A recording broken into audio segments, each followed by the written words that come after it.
ಎಲ್ಲ ನನ್ನ ಆತ್ಮೀಯ ಬಂಧುಗಳಿಗೆ ನನ್ನ ನಮಸ್ಕಾರಗಳನ್ನ ಹೇಳ್ತಾ, ಇವತ್ತು ನಿಮ್ಮೆಲ್ಲರ ಅಚ್ಚುಮೆಚ್ಚಿನ ಯುವ ನಾಯಕರು, ವಯಸ್ಸು ಚಿಕ್ಕದಾದ್ರೂ ಸಹ ರಾಜಕೀಯವಾಗಿ ಯಾವೊಬ್ಬ ಮುತ್ಸದಿಯೂ ಸಹ ಬದ್ಧತೆಯಿಂದ ಶಿಸ್ತಿನಿಂದ ಯಾವುದೇ ಒಂದು ಸಂಘರ್ಷಕ್ಕೆ ಅವಕಾಶ ಕೊಡದಂಗೆ ಇವತ್ತು ರಾಜ್ಯಾದ್ಯಂತ ಸಂಚರಿಸಿ ಯಾವಾಗಲೂ ಸಹ ನಮ್ಮ JDS ಪಕ್ಷ ಜನರೊಂದಿಗೆ ಇರ್ತೀವಿ, ನಿಮ್ಮ ಜೊತೆ ಹೆಜ್ಜೆ ಆಗ್ತೀವಿ. ಇವತ್ತು ಗ್ರಾಮ ವಾಸ್ತವ್ಯ ಮಾಡಿದಂಥ ಕುಮಾರಣ್ಣನವರ ನಡೆಯನ್ನು ಮುಂದುವರಿಸ್ತೀವಿ ಅನ್ನೋ ಒಂದು ಸಂದೇಶವನ್ನು ನೀಡಲಿಕ್ಕೆ ಇವತ್ತು ರಾಜ್ಯಾದ್ಯಂತ ಜನರೊಂದಿಗೆ ಜನತಾದಳ ಕಾರ್ಯಕ್ರಮವನ್ನು ಮಾಡ್ತಾ ಇದ್ದಾರೆ. ನಿಮ್ಮೆಲ್ಲ ಅಚ್ಚುಮೆಚ್ಚಿನ ನಾಯಕರಂತ ನಿಖಿಲಣ್ಣ ಅವರು. ಅದೇ ರೀತಿ ಪಾಂಡುಪುರ ತಾಲೂಕಿನಲ್ಲೂ ಸಹ ಇವತ್ತು ಪುಟ್ಟರಾಜಣ್ಣವರ ಸಾರಥ್ಯದಲ್ಲಿ ಈ ಒಂದು ಕಾರ್ಯಕ್ರಮವನ್ನು ಹಮ್ಮಿಕೊಂಡಿದ್ದಾರೆ.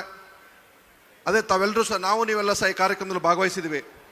ಈ ಒಂದು ಕಾರ್ಯಕ್ರಮದಲ್ಲಿ ವೇದಿಕೆಯಲ್ಲಿ ಆಸೀನರಾಗಿರುವಂಥ ನಮ್ಮ ಅಚ್ಚುಮೆಚ್ಚಿನ ನಾಯಕರು, ನಮ್ಮ ಪಕ್ಷದ ಮಾಜಿ ಸಚಿವರು ಆದಂಥ ಪುಟ್ಟರಾಜಣ್ಣವರೇ, ಹಾಗೆಯೇ ನಮ್ಮ ಇನ್ನೋರ್ವ ಅಚ್ಚುಮೆಚ್ಚಿನ ನಾಯಕರು ಮಾಜಿ ಸಚಿವರು ಅಂತ ಹಾಗೆಯೇ ನಮ್ಮ ಪಕ್ಷದ ಜಿಲ್ಲಾಧ್ಯಕ್ಷ ಅಂತ ರಮೇಶ್ ಅಣ್ಣವರೇ, ತಮ್ಮನ್ನು ಕುರಿತು ಮಾತಾಡಿದಂಥ ನಮ್ಮ ಪಕ್ಷದ ಹಿರಿಯ ಮಾಜಿ ಶಾಸಕರು ಹಿರಿಯರು ಆದಂಥ ಅಂದಣ್ಣವರೇ, ಕೋರ್ ಕಮಿಟಿ ಅಧ್ಯಕ್ಷ ಅಂತ ಕೃಷ್ಣಾರೆಡ್ಡಿ ಸಾಹೇಬ್ರವರೇ, MLC ಅಂತ ಮಂಜಣ್ಣವರು ಇದ್ದಾರೆ, ರಾಮಚಂದ್ರ ಇದ್ದಾರೆ, ನನ್ನ ಆತ್ಮೀಯ ಮಿತ್ರ ಜಿಲ್ಲಾ ಯುವ ಘಟಕದ ಅಧ್ಯಕ್ಷ ಅಂತ ರವಿಯಣ್ಣ ಇದ್ದಾರೆ, ಹಾಗೆಯೇ ಪುಟ್ಟೇಗೌಡರು, ರಾಮೇಗೌಡರು, ವೇದಿಕೆ ಎಲ್ಲ ಆತ್ಮೀಯ ಬಂಧುಗಳೇ, ಇವತ್ತು ಜನಸಾಮಾನ್ಯರಿಗೆ ಸ್ಪಂದಿಸುವಂಥ ಪಕ್ಷ ಏನಾರ ಇದ್ರೆ ಅದು JDS ಪಕ್ಷ ಅನ್ನೋದು ನಿಮ್ಗೆಲ್ರಿಗೂ ಸಹ ಗೊತ್ತಿರೋ ವಿಚಾರ. ಏನು ಜನರೊಂದಿಗೆ ಜನತಾದಳ ಕಾರ್ಯಕ್ರಮ ಮೊದಲನೇ ಹಂತದಲ್ಲಿ ಶುರು ಮಾಡಿದ್ರು, ಆ ಸಂದರ್ಭದಲ್ಲಿ ನಮ್ಮ ತಾಲೂಕಲ್ಲೂ ಸಹ ಈ ಒಂದು ಕಾರ್ಯಕ್ರಮವನ್ನು ಯಶಸ್ವಿಯಾಗಿ ನಮ್ಮ ಎಲ್ಲ ಕಾರ್ಯಕರ್ತರು ಒಳಗೂಡಿ ನಿಖಿಲಣ್ಣವರ ಒಂದು ಸಾರಥ್ಯದಲ್ಲಿ ಕಾರ್ಯಕ್ರಮ ಮಾಡಿದ್ವಿ.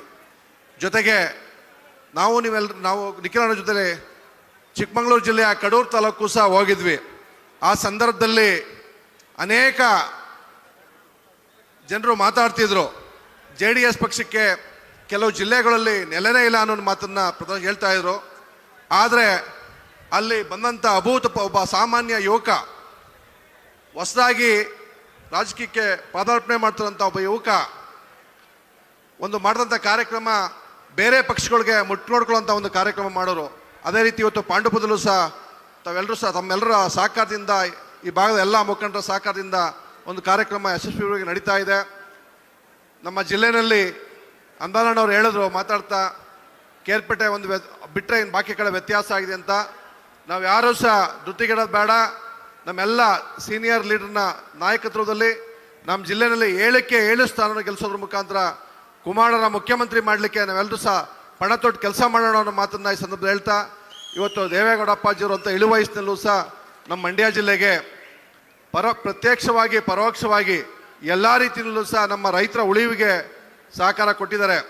ಅವರ ಒಂದು ಕನಸನ್ನು ನೆನಸು ಮಾಡಲಿಕ್ಕೆ ನಿಮ್ಮೆಲ್ಲರ ಹೋರಾಟ ನಿರಂತರವಾಗಿ 2 ವರ್ಷ ಇರಬೇಕು, ಪಕ್ಷವ ಅಧಿಕಾರಿ ತರಲಿಕ್ಕೆ, ಕುಮಾರಣ್ಣನ ಮುಖ್ಯಮಂತ್ರಿ ಮಾಡಲಿಕ್ಕೆ ಅನ್ನೋ ಮಾತನ್ನು ಈ ಸಂದರ್ಭದಲ್ಲಿ ಹೇಳೋ ಮುಖಾಂತರ ಈ ಕಾರ್ಯಕ್ರಮಕ್ಕೆ ಕರೆಸಿ 4 ಮಾತಾಡಲು ಅವಕಾಶ ಮಾಡಿಕೊಟ್ಟಂತ ತಮ್ಮೆಲ್ಲರಿಗೂ ಸಹ ಧನ್ಯವಾದ ಹೇಳಿದ್ರೆ ಮಾತ್ರ ಮುಗಿಸ್ತೀನಿ. ಜೈ ಹಿಂದ್, ಜೈ ಕರ್ನಾಟಕ, ಮತ್ತೆ ಜೈ JDS. ಇವತ್ತಿನ ಈ ಸಭೆಯಲ್ಲಿ ನೆರೆದಿರ್ತಕ್ಕಂಥ ಎಲ್ಲ ಆತ್ಮೀಯ ಬಂಧುಗಳೇ, ಈ ಜಾತ್ಯತೀತ ಜನತಾದಳ ಸ್ಥಾಪನೆಯಾಗಿ 25 ವರ್ಷ ಕಳೆದು ಬೆಳ್ಳಿ ಹಬ್ಬವನ್ನು ಆಚರಿಸ್ತಾ ಇದೆ.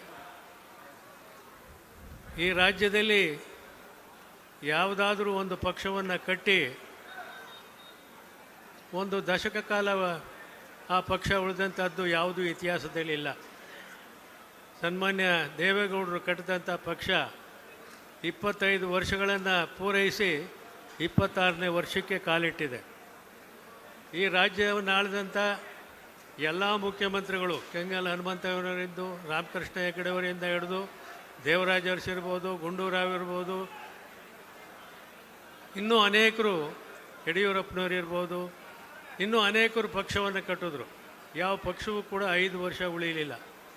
ಆದರೆ ಈ ಪಕ್ಷ 25 ವರ್ಷದಿಂದ ರೈತಾಪಿ ಜನರ ಏಳಿಗೆಗಾಗಿ ರೈತಾಪಿ ಜನರ ಹೆಸರಿನಲ್ಲಿ ಕೆಲಸವನ್ನು ಮಾಡ್ಕೊಂಡು ಬಂದಿದೆ. ಸನ್ಮಾನ್ಯ ದೇವೇಗೌಡರು ಇವತ್ತೂ ಕೂಡ ರೈತರ ಬಗ್ಗೆ ಇರ್ತಕ್ಕಂಥ ಕಾಳಜಿ, ಅವ್ರಿಗಿರ್ತಕ್ಕಂಥ ಕಾಳಜಿ ಈ ಇಳಿ ವಯಸ್ಸಿನಲ್ಲಿ ಯಾರಿಗೂ ಕೂಡ ಇಲ್ಲ. ಇವತ್ತೂ ಕೂಡ ರೈತ ಪರವಾಗಿ ಹೋರಾಟ ಮಾಡ್ತಾ ಇರುವಂಥವರು ಸನ್ಮಾನ್ಯ ದೇವೇಗೌಡರು.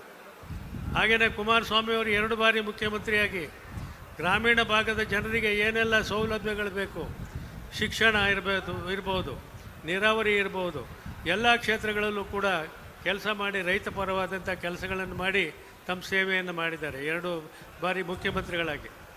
ಹಾಗೆ ಇವಾಗ ನಮ್ಮ ಯುವ ನಾಯಕರಾದಂಥ ನಿಖಿಲ್ ಕುಮಾರಸ್ವಾಮಿಯವರು ರಾಜ್ಯಾಧ್ಯಕ್ಷರಾಗಿ ಇಡೀ ರಾಜ್ಯವನ್ನು ತಿರುಗಿ ಪಕ್ಷವನ್ನು ಸಂಘಟನೆ ಮಾಡುವಂಥ ಕೆಲಸದಲ್ಲಿ ತೊಡಗಿದ್ದಾರೆ. ಇವಾಗ ಅಂದಾನಿಯವರು ಮಾತನಾಡ್ತಾ ಹೇಳಿದ್ರು, ನಮ್ಮ ರೈತಾಪಿ ಜನಗಳಲ್ಲಿ ಇಂಥ ಒಂದು ಸಭೆ ಸಮಾರಂಭ ನಡೆದಾಗ ನಾವು ಯಾತಕ್ಕೆ ಬಂದಿದ್ದೀವಿ, ಯಾರ ಮಾತನ್ನು ಕೇಳಬೇಕು. ಇವಾಗ ನಿಖಿಲ್ ಕುಮಾರಸ್ವಾಮಿಯವರು ಮಾತನಾಡುವಂಥವ್ರು ಇದ್ದಾರೆ, ಬಂದವರು ಹಾಗೆ ಹೋಗ್ತಾ ಇದ್ದರೆ ನಿಖಿಲ್ ಕುಮಾರಸ್ವಾಮಿಯವ್ರ ಮಾತನ್ನು ಕೇಳುವಂಥವ್ರು ಯಾರಿದ್ದಾರೆ? ಅವರು ಈ ಪಕ್ಷವನ್ನು ಮುಂದೆ ಬೆಳೆಸಬೇಕಾದಂಥವ್ರು. ಅವರ ಅನಿಸಿಕೆಗಳನ್ನು ನೀವೆಲ್ಲರೂ ಕೂಡ ಕೇಳಬೇಕು. ನಾನು ಕೃಷ್ಣಾರೆಡ್ಡಿಯವರು ಮಾತನಾಡ್ತಾಯಿದ್ರು, ನಾನು ಬರುವಾಗ ಎಲ್ಲ ಕೇಳ್ಕೊಂಬಂದೆ, ಈ ಕಾಂಗ್ರೆಸ್ ಪಕ್ಷದ ದುರಾಡಳಿತದಲ್ಲಿ ಏನೆಲ್ಲ ನಡೀತಾ ಇದೆ ಅಂತ. 40% ಕಮಿಷನ್ ಹೋದರೆ ಇನ್ನು ಬಾಕಿದು ಏನು ಕೆಲಸ ಮಾಡೋದಕ್ಕೆ ಏನು ಹಣ ಸಿಗ್ತಿದೆ? ಯಾವುದೂ ಸಿಗೋದಿಲ್ಲ. ಅದರಿಂದ ಈ ಸರ್ಕಾರದಲ್ಲಿ ಎಲ್ಲ ಬೆಲೆ ಏರಿಕೆ ಆಗಿದೆ. ಗ್ಯಾಸ್ ಬೆಲೆ ಏರಿಕೆ ಆಗಿದೆ, ಆಹಾರ ಭದ್ರತೆ ಇಲ್ಲ, ಆಮೇಲೆ ಆರೋಗ್ಯ ಭದ್ರತೆ ಇಲ್ಲ, ಯಾವುದೂ ಇಲ್ಲ.